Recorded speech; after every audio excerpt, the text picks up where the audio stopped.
रहीम अस्सलाम वालेकुम नाज़रीन, आप यूट्यूब चैनल देख रहे हैं। मैं इमरान खान हूँ। बलूचिस्तान से जो इतलात आ रही हैं वो अच्छी नहीं हैं। अभी मेरी कुछ दोस्तों से बात हुई जो बलूचिस्तान में रहते हैं और मुख्तलिफ़ इलाकों में वो ट्रैवल करते रहते हैं। कुछ दोस्त हैं जो वहाँ पे कारोबार करते हैं, कुछ सहाफ़ी दोस्त हैं। वो सब ये बता रहे हैं कि चंद इंसिडेंट गुज़िश्ता चंद दिनों में जो हुए हैं, उन वाक़यात के बाद अब बलूचिस्तान की जितनी बड़ी शाहराएँ हैं वो तकरीबन बंद हैं। कोयटा से सिब्बी जाने वाला रास्ता बंद है, आवारान की तरफ जाने वाला रास्ता बंद है, तुरबत वाला रास्ता जो है वो भी बंद है, कोलू वाली साइड वो भी बंद है। जो आपका एक मेन रोड चलता है योब वाला, वहाँ पे भी जो है वो शाम के वक्त ट्रैफिक बंद हो जाती है और दिन में भी बहुत कम ट्रैफिक है। इसके अलावा जो कोस्टल हाईवे है वो भी महफूज नहीं समझी जा रही। गवादर की तरफ जो रास्ता जाता है, जो तफ्तान रोड है, ये बहुत सारे रोड्स ऐसे हैं जिनके ऊपर अब बताया जा रहा है कि लोग ट्रैवल नहीं कर रहे और एक अनअनाउंस्ड किस्म की कर्फ्यू वाली सूरत हाल है बलूचिस्तान में। कारोबारी ज़िंदगी रुका हुआ है और तमाम लोग अपने कामों पे भी नहीं जा पा रहे। कोयटा के लोग, ऐसा लगता है कि शायद कोयटा के अंदर मैसूर है। ये खौफ की एक फ़िज़ा बनी हुई है। दहशतगर्द चाहते क्या है? वो अपना टारगेट अचीव करना चाहते हैं और उनका जो टारगेट है वो खौफ पैदा करना है, लोगों को डराना है। अब इस वक्त ISPR का एक स्टेटमेंट है, उनकी जानिब से जो इन्फॉर्मेशन आई वो है, और दूसरी जानिब दहशतगर्द भी जो है वो अपने नेटवर्क के ज़रिए से अपनी इन्फॉर्मेशन फैला रहे हैं। अगर आप दोनों की बातों को एक साइड पर रख के सिर्फ एनी शाहिदीन की बात सुने तो एनी शाहिदीन ने जो नक्शा खींचा है इस सारे दहशतगर्दाना हमले का, वो बड़ा खौफनाक है। यानी सिंपली अभी एक और मैं एनी शाहिद की बात सुन रहा था, मेरे पास मेरे अपने मोबाइल फ़ोन में मेरे दोस्तों ने कुछ इंटरव्यूज़ करके भेजे हैं। वो जर्नलिस्ट हैं, वो ये कहते हैं जी हम तो अपने टीवी चैनल्स पे ये चला नहीं सकते, ना अपने सोशल मीडिया पे ये डाल सकते हैं। तो ये आप देखिए कि ये किस तरह की बातें कर रहे हैं। अब एनी शाहिदीन जो हैं वो ये बता रहे हैं कि दहशतगर्द जिस वक्त उन्होंने कंट्रोल कर लिया ट्रेन पे, तो उसके बाद वहाँ पे तकरीबन कोई दहशतगर्दों की तादाद 25 से 30 के करीब थी, इससे ज़्यादा नहीं थी उस वक्त जब कंट्रोल कर लिया। उससे पहले जो दहशतगर्द थे वो बाद लोगों ने रिपोर्ट किया वो बहुत ज़्यादा थे, लेकिन जब ट्रेन रोक ली, पहला मरला हो गया, तो बहुत सारे लोग चले गए। और फिर रात गए जो दहशतगर्दों की तादाद थी तकरीबन कोई 30 से ज़ायद, उनमें से 20-25 अफराद, 20 से 25 वो ये कहते हैं कि वो वहाँ से निकल गए और उन्होंने पीछे 5 से 6 अस्करियत पसंद जो हैं उनको छोड़ दिया, BLA के लोगों को, और उनको ये कहा कि जनाब हम आपको सलाम पेश करते हैं, आप लोग शहीद हो जाएंगे। अच्छा, 5 से 6 बंदे उन्होंने वहाँ पे छोड़े और इन बंदों के साथ फिर लड़ाई होती रही है फोर्सेस की। और इन 5-6 बंदों के बारे में ये बताया जाता है, जो लोग वहाँ से भाग कर गए, जिन्होंने अपनी जान बचाई, वो ये बताते हैं कि जब FC या पाक फौज के लोग या दूसरी जानिब SSG कमांडोज जो आए थे, वो जब इन्हें एंगेज करते थे तो ये ट्रेनों के नीचे घुस जाते थे और वहाँ घुस के अपनी जान बचाते थे। बाद औक़ात ड्रोन्स आते थे तो ये नीचे घुस जाते थे और ये फायरिंग करते थे। इसमें वो कहते हैं जी हमें मौका मिलता था और हम थोड़े थोड़े करके वहाँ से भागते चले गए और इस तरह हम लोग वहाँ से रेस्क्यू हुए हैं। यानी जैसे जैसे हमें मौका मिला हम वहाँ से भागते गए। अब ये जो दहशतगर्द वहाँ से निकले हैं उनके बारे में इत्तला आ रही है कि वो अपने साथ कुछ अहम लोगों को ले गए थे और वो शायद उनके पास यरगमाल है। अब इसमें दो मौक़िफ़ है, एक हुकूमत की साइड का मौक़िफ़ है या ISPR का, वो ये कहते हैं कि हमने उन दहशतगर्दों को भी मारा जो टोलियों की शक्ल में वहाँ से निकले। दूसरी जानिब जो है वो कुछ सोर्सेज ये बता रहे हैं कि अभी भी कुछ लोग लापता हैं, उनके बारे में पूरा डाटा अभी तक कंपाइल नहीं हुआ है। तो जब तक हमें पता नहीं चलता, पूरा डाटा नहीं आता, हम कुछ कह नहीं सकते कि तमाम लोग बाजियाब हुए या नहीं हुए। अच्छा, इन्होंने बताया कि जी सराइकियों को, पंजाबियों को, सिंधियों को, बलोचियों को और फौजियों को अलग अलग कर दिया गया और फिर उसके बाद जो है वो लोगों को कत्ल भी किया गया और बाद में सारी रात फायरिंग होती रही और सुबह 6 बजे के करीब उन्होंने बताया कि सिचुएशन फिर बदलना शुरू हुई और हम वहाँ से भागे हैं। अब नाजरीन, यहाँ पे जो पॉलिटिकल क़यादत है उसका बड़ा इंपॉर्टेंट रोल है। ख्वाजा साद रफ़ीक साहब का स्टेटमेंट आया एक, और ख्वाजा साद रफ़ीक साहब ने कुछ होश के नाखून लिए हैं। ये उन सियासतदानों में जो थोड़े से चीज़ों को हकीकत की नज़र से भी देख लेते हैं। तो ख्वाजा साद रफ़ीक ने कहा कि जाफ़र एक्सप्रेस सानिया रियासत के सर पर मुसल्लत खतरे का सायरन है। बलोच एरिया आतिश फ़िशां बन चुका है। रियासत से नाराज़ अनासर की औलादें पाकिस्तान दुश्मनों के हत्थे चढ़ चुकी हैं। अब मामला यह है कि पाकिस्तान दुश्मनों के हत्थे उनको चढ़ने किसने दिया? ये मौका तो था और ये बार बार मौका था कि उन लोगों को मनाकर मेन धारे में लाया जाता। मेरी जिन भी बलोच लोगों से बात हो रही है वो कह रहे हैं जी हमें ऐसा लगता है कि हमें धकेला जा रहा है पहाड़ों की जानिब, हमें ऐसा लगता है कि हमें धकेला जा रहा है और शायद ये रियासत हमें हथियार पकड़ाना चाहती है, हम कलम पकड़ना चाहते हैं, हम काम करना चाहते हैं, नौकरियां करना चाहते हैं, अपनी ज़िंदगी पुरअमन तरीके से गुजारना चाहते हैं, हम अपने हकूक़ लेना चाहते हैं, हम सियासत करना चाहते हैं, अपना मैंडेट जो है उसका एहतराम चाहते हैं, तो हम तो रूल ऑफ लॉ के मुताबिक ज़िंदगी गुजारना चाहते हैं। लेकिन यहाँ पे हमें ऐसा लगता है कि पहाड़ों की तरफ जानबूझकर धकेला जा रहा है। ये सूरत हाल वहाँ के लोग इसका शिकवा करते हैं और ये अब से नहीं कर रहे, बड़े लंबे अरसे से कर रहे हैं। अब डॉक्टर अब्दुल मालिक बलोच साहब ने बताया कि जब उनकी हुकूमत थी 2013 में, उनको नवाज शरीफ साहब ने एक मुआहदे के तहत 2.5 साल के लिए उनको, और फिर कहा था कि 2.5 साल के लिए हमारा वज़ीर आला आ जाएगा। तो जो डॉक्टर अब्दुल मालिक बलोच साहब हैं वो कहते हैं जी, तो मुझे उस वक्त की एस्टेब्लिशमेंट ने कहा जी कि, और सियासतदानों ने भी बैठ के मुज़ाकरात किए जाएँ, ये जो लोग पहाड़ों पे चले गए हैं या जो BLA के लोग हैं या जो शिद्दत पसंद हैं, इनके साथ मुज़ाकरात किए जाए, अलहदगी पसंदों को किसी बात पे लाया जाए। वो कहते हैं जी हमारे 2 मुतालबात थे जो मेरे सामने रखे गए। मैं गया, वो 2 मुतालबात लेकर मैंने जाके उनसे बात की कि एक आईने पाकिस्तान को मान लो, दूसरा पाकिस्तान की सिक्योरिटी को चैलेंज मत करो। तो उन्होंने दोनों बातों पे हामी भर ली और उनकी जानिब से कोई बहुत बड़ी डिमांड नहीं थी। वो स्कूल्स मांग रहे थे, नौकरियां मांग रहे थे, कॉलेजेस मांग रहे थे, यानी एजुकेशन का और नौकरियों का हक वो मांग रहे थे। तो उन्होंने कहा इतनी बड़ी बात नहीं थी। मैंने वापस आकर कहा कि इसका एक बड़ा हिस्सा तो मैं बतौर वज़ीर आला भी कर सकता हूं, तो हमें आगे बढ़ना चाहिए। लेकिन उस वक्त उन्होंने कहा जी कि जनरल राहील शरीफ थे आर्मी चीफ, और कुछ एजेंसियां भी उन्होंने कहा जी साथ बैठी हुई थी। तो वो कहते हैं जब मैं वापस आया और मैं बहुत खुश था और उनकी टीम को भी बताया, जनरल राहील शरीफ की, और सबको मैंने आगाह किया। लेकिन यहाँ एस्टेब्लिशमेंट में एक स्कूल ऑफ थॉट मौजूद है और उस वक्त भी था जिसने कहा कि हम इनको एलिमिनेट कर लेंगे, यानी हम इनको मार देंगे, आप बेफिक्र हो जाएं, हम इनसे निमट लेंगे। तो अब उन्होंने कहा जी कि उस वक्त की बात और है, तब मैंने काफ़ी हद तक बात बना दी थी। अब ये मामला चले गए नौजवानों के हाथ में, और ये जिन नौजवानों के हाथ में चले गए हैं वो कंट्रोलेबल उस तरह से नहीं है जैसे पहले मैं उनसे बातचीत करके आ गया था। ये जनाब अब्दुल मालिक बलोच साहब ने ये बात बताई है। शौकत बसरा साहब जो पाकिस्तान तहरीक इंसाफ से हैं, उन्होंने एक स्टेटमेंट दिया इस मौके की मुनासबत से। शौकत बसरा साहब कहते हैं कि बलूचिस्तान में इतने बड़े साने के बाद बजाय इसके कि सिक्योरिटी इदारे अपनी नाकामी का जायजा लें कि आखिर दहशतगर्द एक पूरी ट्रेन को हाईजैक करने में कैसे कामयाब हो गए, मिलिट्री एस्टेब्लिशमेंट और इसकी मुसल्लत करदा कठपुतली हुकूमत का सारा फोकस इमरान खान और तहरीक इंसाफ को दबाने पर है। अब नाज़रीन, बलूचिस्तान की सूरत हाल जो है ना वो बहुत अजीब है। यानी उसका अगर आप एक लाइन के अंदर जायजा लें तो वो ये है कि बलूचिस्तान एक बहुत अमीर इलाका है। यानी अगर उसकी सरजमीन के अंदर आप देखें तो दुनिया भर की मादनियात हैं। लिथियम वहाँ पे है, कॉपर वहाँ पे है, सोना वहाँ पे है, वहाँ पे गैस वहाँ निकलती है, पेट्रोलियम वहाँ निकलता है, तो धातुओं से भरा पड़ा है। रेयर अर्थ एलिमेंट्स जो हैं वो बलूचिस्तान में मौजूद हैं। तो बलूचिस्तान एक बड़ा अमीर तरीन खित्ता है। यानी अगर अमारत के हिसाब से देखा जाए तो जमीन के अंदर से बलूचिस्तान बहुत अमीर है, सबसे अमीर है, इस खित्ते में सबसे अमीर है। लेकिन अगर आप जमीन के ऊपर देखें तो बलूचिस्तान सबसे गरीब है। ना उनके लोगों के पास खाने के लिए है कोई ठीक तरीके से, ना ढंग के उनके पास कपड़े हैं, ना ढंग के उनके पास घर है, ना उनका कोई लिविंग स्टैंडर्ड है। गैस निकलती बलूचिस्तान से है, इस्तेमाल लाहौर के डिफेंस में होती है। यानी वहां बलूचिस्तान में जहां से गैस निकलती है वहां लोग लकड़ियां जलाते हैं। अब इन महरूमियों के साथ अगर आपको लगता है कि वो आपकी सारी बातें मानेंगे तो बलोच बड़े आज़ाद ज़हनियत के लोग हैं। आप बलोचों को कह लें, अफगानों को कह लें, ये बहुत आज़ाद ज़हनियत के लोग हैं, ये गुलामी कबूल नहीं करते, इसीलिए ये गले पड़ जाते हैं। इनके साथ बैठ के ही बात करनी पड़ेगी। बहरहाल इमरान खान साहब का एक फ़र्क था मौजूदा हुकूमत से और शहबाज शरीफ और इमरान खान का जो वाहिद फ़र्क, सिंपल मैं इस मामले में दहशतगर्दी के मामले में कहूँ तो वो ये था कि इमरान खान साहब दाखिली मामला, दहशतगर्दी के इशूज़ और इस हवाले से जो पॉलिसीज़ हैं उनमें दिलचस्पी लेते थे और दिलचस्पी दिखाते थे। उनका अपना एक वाकिफ होता था, उनकी अपनी एक ओपिनियन होती थी।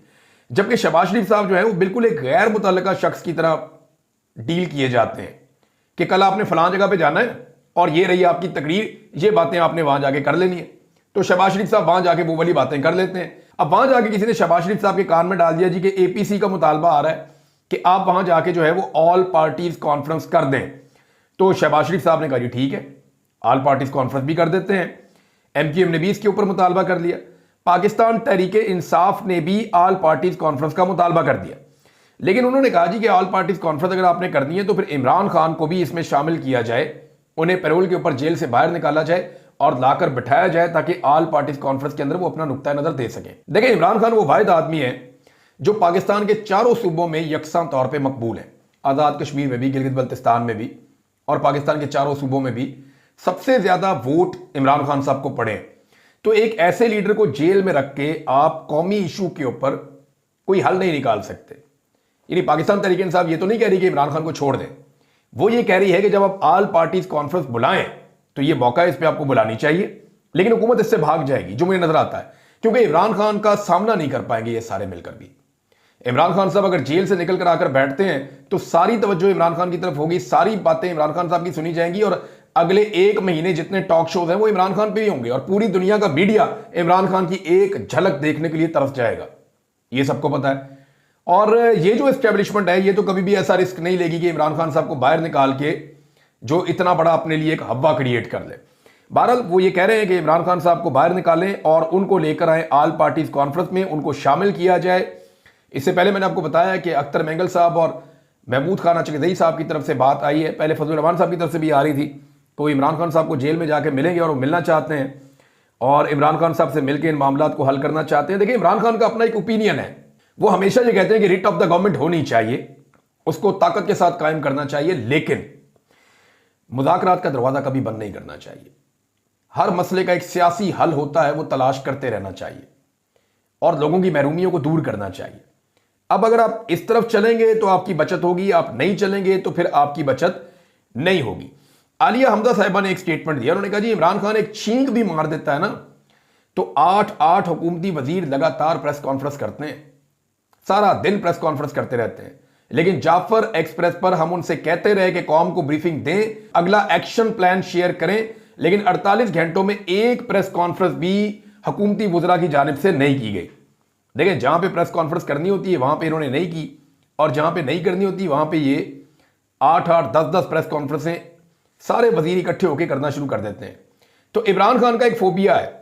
अब मैं ये देख रहा था कि जैसे ही ये इंसिडेंट हुआ है तो हुकूमत ने इसको एक अपॉर्चुनिटी के तौर पे लिया है कि इसमें भी किसी तरह जो है वो पाकिस्तान तहरीक इंसाफ को फंसा दो, पाकिस्तान तहरीक इंसाफ को एंगेज कर दो, किसी तरह उनको सजाएं दे दो, उनको जेलों में भर दो, दहशतगर्दों से देखी जाएगी, जो होगा सो होगा।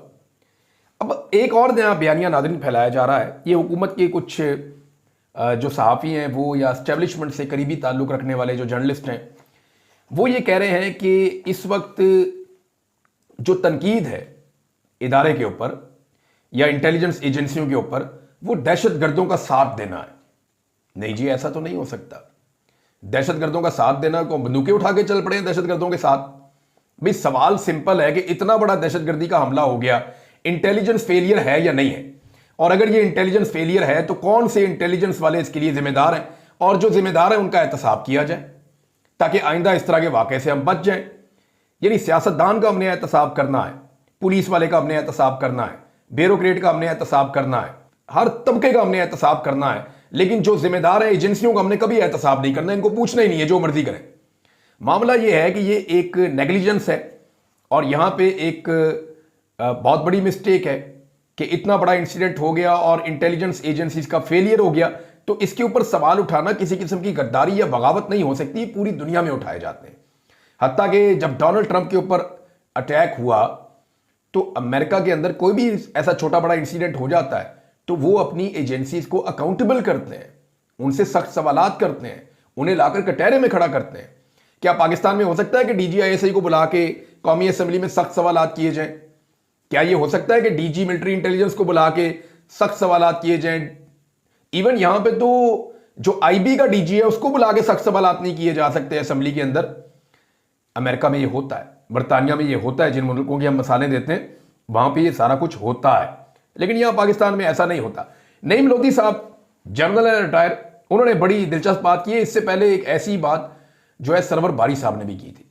जितने भी दिमाग पाकिस्तानी बन के सोच रहे हैं ना, जितने लोगों को थोड़ी समझ है और वो कॉमन सेंस से काम ले रहे हैं, वो एक ही बात कर रहे हैं सारे के सारे लोग कि होश के नाखून ले लो। जैसे ख्वाजा साद रफीक ने बात की है, जैसे डॉक्टर अब्दुल मालिक बलोच ने बात की है, जैसे अख्तर मेंगल ने बात की है, जैसे महमूद खान अचकज़ई ने बात की है, जैसे असद कैसर ने बात की है, जैसे शेर अफजल मरवत साहब ने बात की है। ये सारे लोग ये कह रहे हैं कि होश के नाखून लो, रेत की तरह हाथ से फिसलती जा रही हैं चीजें आपके। आज बलूचिस्तान की सड़कों के ऊपर हू का आलम है, शाहराहों के ऊपर से लोग गुजरने से डर रहे हैं, ट्रेन के अंदर लोग महफूज नहीं है, सड़कों पे लोग महफूज नहीं है, वजीर महफूज नहीं है। ये आते हैं, आकर चेक पोस्टों पे और थानों पे हमले करते हैं और असला लेकर चले जाते हैं। अंदाजा कीजिए आप, और पूरे बलूचिस्तान के अंदर जितनी आपकी बलोच बेल्ट है वहां पे बीएलए के लिए हमदर्दियां पैदा हो रही हैं लोगों के दिलों में, क्योंकि लोगों के मैंडेट का एहतराम ही नहीं किया गया। अब नईम लोधी साहब कहते हैं कि क्या कोई बचाव का रास्ता मौजूद है? जी हां, बिल्कुल मौजूद है। कोई मानने को तैयार नहीं कि इस गंद में मुल्क को हम सब ने मिलकर धकेला है। सबको तौबा ताइब होना पड़ेगा, मिलकर बैठना पड़ेगा। इमरान खान, नवाज शरीफ और जरदारी साहिबान को एक दूसरे का मैंडेट मानना होगा। आइन की बिगड़ी सूरत को दोबारा संवारना होगा।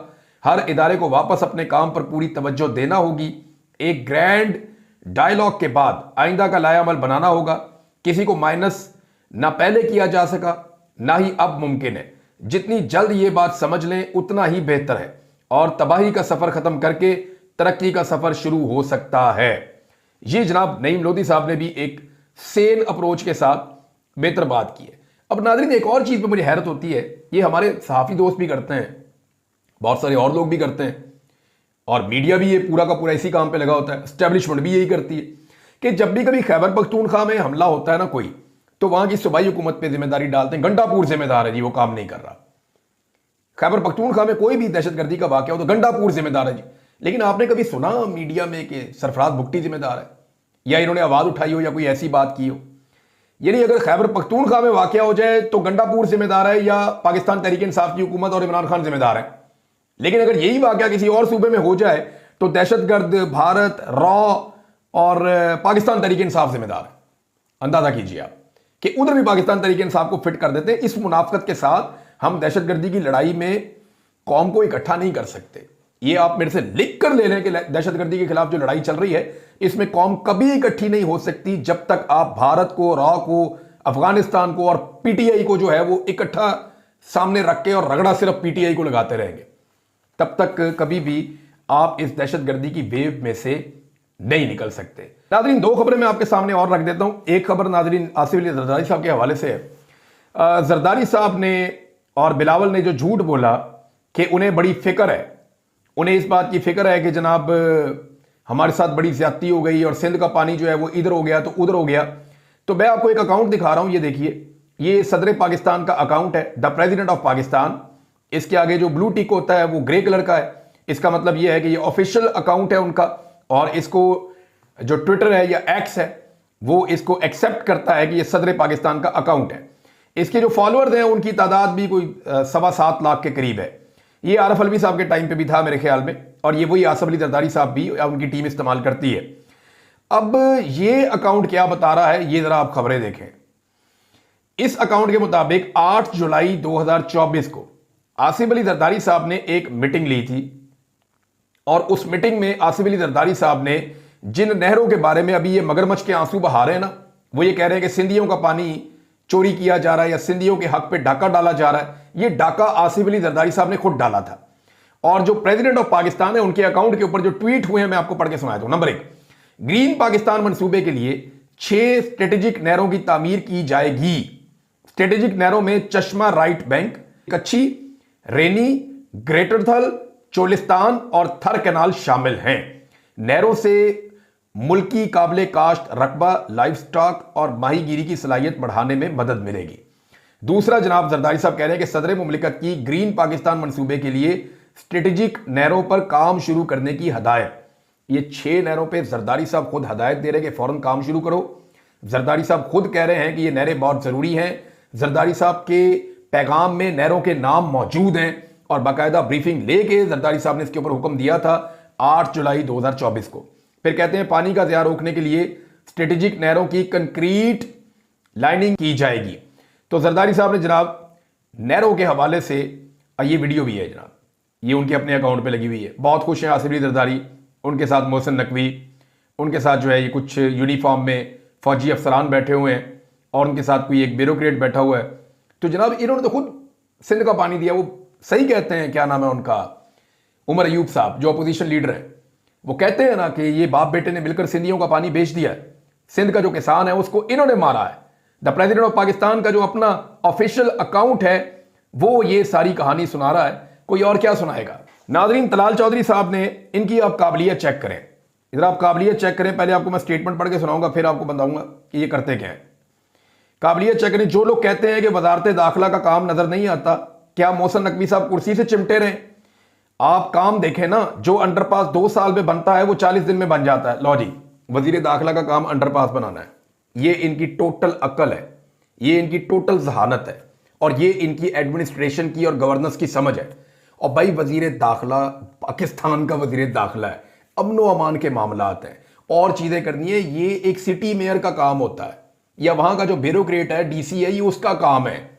जो वहां का लोकल बॉडीज का नुमाइंदा है, ये उसका काम है कि अंडरपास बन रहा है, कोई पुल बन रहा है, कोई सड़क बन रही है, कोई तामीर हो रही है, कोई पार्क बन रहा है, वो ये उनके काम है। मोहसिन नकवी वजीर दाखिला है पाकिस्तान का, फॉर गॉड से, कि वजीर दाखिला अंडरपासेस बनाएगा।